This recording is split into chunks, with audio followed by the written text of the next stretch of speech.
21세기 음서재 집단, 마피아, 가족회사. 어제 선관위를 향해 쏟아진 국민들의 분노의 표현입니다. 감사원이 지난 10년 동안에 선관위 채용 과정을 전수조사해 봤더니 도대체 위반 사항이 없었던 적이 단 한 번도 없었답니다. 총 878건의 비위가 적발됐는데도 헌재는 어제 선관위가 독립된 헌법기관이기 때문에 감사원의 이런 감사 자체가 위헌이라고 했습니다. 국민의힘 반응 들어보시죠. 중앙선관위는 아빠 찬스 채용을 고발하는 투서를 받고도 도리어 뻔뻔하게 선관위는 가족회사다, 친인척 채용 정당이 있다면서 문제없음으로 종결했습니다. 21세기 근대 국가에서 상상할 수 없는 음서재 집단이 바로 선관위였던 것입니다. 대한민국 그 어느 조직보다도 썩은 상태입니다. 자정 능력을 기대하기가 어려운 상황입니다. 선관위는 부패의 온상 그 자체였습니다. 지난 10년간 경력 채용 과정에서 총 878건의 채용 규정 위반을 했습니다. 선관위가 아빠 찬스를 휘두를 때 힘도 없고 백도 없는 공정한 경쟁을 기대했던 청년들 800여 명은 억울하게 탈락됐습니다. 선관위는 가족회사다, 친인척 채용이 전통이다. 박 대변인께서는 어떻게 보고 계십니까, 이 문제? 사실 이게 채용 비리만 있는 것이 아니라 제주 선관위에서는 1년 동안 연수를 100번 넘게 갔다라고 하고 그 기간 동안을 전부 다 병가 처리를 했다. 이제 그런 식으로 해서 정말 총체적인 비리 집단이다. 이제 이런 문제들이 불거지고 있는 것 같습니다. 근데 이에 대해서 더 큰 문제는 선관위가 감사원의 감사가 억울하다라고 해서 지금 권한쟁의를 청구를 했다라는 것이고, 이에 대해서 헌법재판소는 감사원이 감사해서는 안 된다라는 결론을 냈다라는 거 아니겠습니까? 저는 이런 불공정보다도 저희 청년 세대들을 더 분노하게 만드는 것은 이런 논의 자체를 성역화하는 거라고 생각을 합니다. 그러니까 잘못을 해도 바로잡을 수가 없다라는 그런 무력감과 절망감, 이것이 정말 사회 역동성을 해치고 우리 대한민국의 희망을 지워버리는 전 그런 결과라고 생각을 하거든요. 헌법재판소가 사실 감사원의 감사 예외 대상에 선관위는 들어가 있지도 않습니다. 그러니까 독립기관이라는 것을 해석을 해서 감사가 잘못됐다라고 이야기를 했다라는 건데, 그럼 대체 선관위는 누가 감사를 했냐, 누가 견제를 해야 하는 것이냐, 이런 문제가 불거질 수밖에 없다라는 거죠. 사실 선거관리위원회를 독립기관으로 두는 나라 자체가 그렇게 많지가 않은 걸로 저는 알고 있습니다.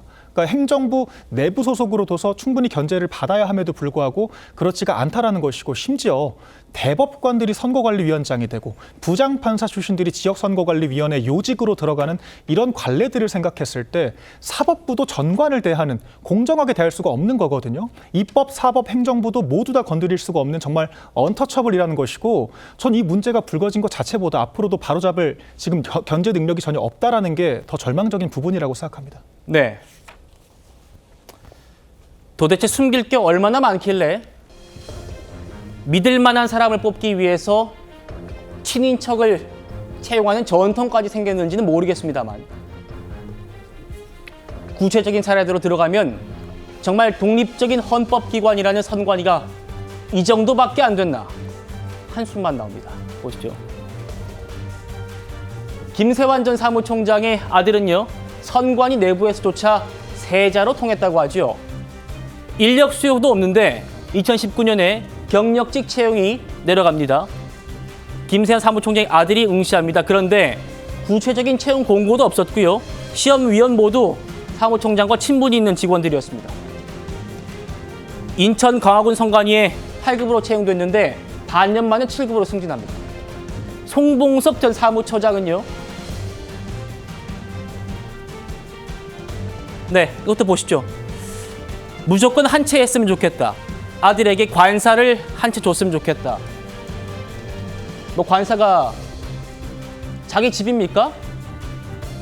관사를 아들한테 한 채 해달라. 어떻게든 하나 더 해달라. 근데 그것도 또 성사됩니다. 중앙선관위에서 규정이 없는 관사를 무료로 제공해 줬답니다. 송봉섭 전 사무총장 보시죠.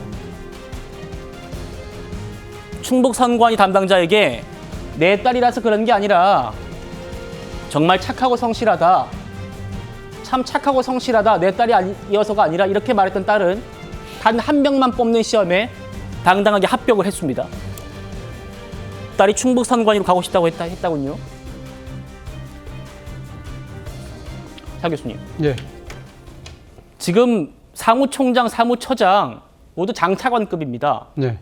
그 아들, 딸들이 좋은 자리 얻는 동안 백 없는 일반 응시자들, 일반 응시생들은 이유도 모르고 떨어졌던 거예요. 네. 어떻게 보십니까? 정말 뭐 국민의 한 사람으로서 정말 분노할 수밖에 없는 그러한 엄청난 부정과 부패가 선관위라는 헌법기관 내에서 저질러졌다는 데 대해서요. 정말 뭐 분노를 뭐 금할 수 없는 것이죠.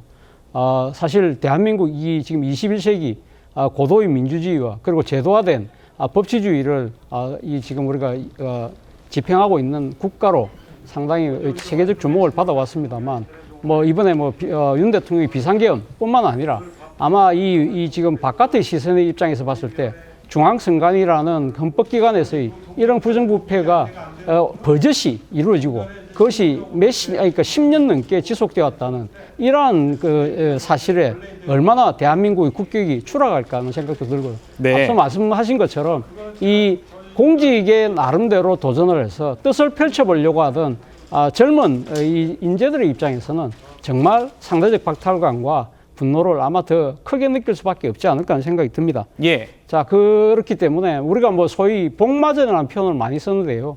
정말 이 선관위가 복마전으로 지금 전락했다는 그런 비판에서 자유로울 수 없다는 생각이 듭니다만, 그러나 어제 헌법재판소에서 나왔던 그것도 이 감사원에 대한 선관위에 대한 감사의 권한은 없다고 이야기한 부분도 네. 저는 나름대로 상당히 또 존중할 부분이 있지 않나 하는 생각이 들어요. 사실 우리가 지금 이 12.3 비상계엄으로 인해서 상당히 국가적인 혼선이 커지고 있습니다만 여기서 불거진 가장 큰 또 하나의 사회적 쟁점이 부정선거거든요. 만약에 예를 들면 야당이 집권을 한 상태에서 예를 들면 야당이 그러면 지금 정권이 교체되고 난 뒤에 그러면 감사원이 선관위에 대한 또 감사권을 행사할 경우에는 이 부정선거 업무로는 더 커질 수밖에 없는 그런 상황도 우리가 전혀 배제할 수 없는 것이거든요. 그렇다고 한다면 이 감사원이라는 헌법기관에서 빌어진 이 부정부패에 대한 이 나름대로의 보완과 그리고 또 하나는 국가 권력으로부터 독립된 선거관리라는 이 또한 가치가 두 개가 지금 충돌되는 상황이라고 한다면 이걸 어떻게 조화롭게 슬기롭게 해결할 것인가는 우리가 중지를 모을 필요가 있다는 생각이 듭니다. 예.